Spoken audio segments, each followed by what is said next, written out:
How to fix an AirTag that isn't updating its location. So if you want to fix an AirTag that isn't updating its location, then first of all, you need to open up your settings.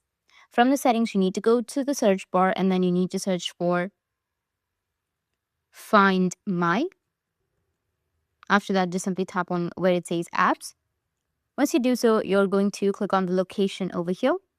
And then you're going to make sure that the option in while using the app is toggled on.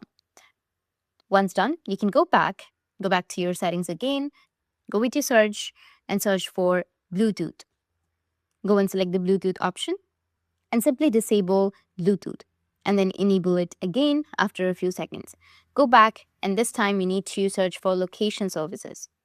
Type in location and here's the location services under privacy and security section. Then you need to just click on the disable option and go and disable the location services and again turn it on. Wait for a few seconds and then enable it.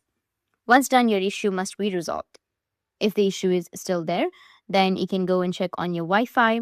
If your Wi-Fi is working correctly, but still the issue is there, then you can switch to a mobile data and see if the issue is resolved. But one way or the other, your error would be resolved. That's it. And if you have any questions, feel free to comment below. Thanks for watching.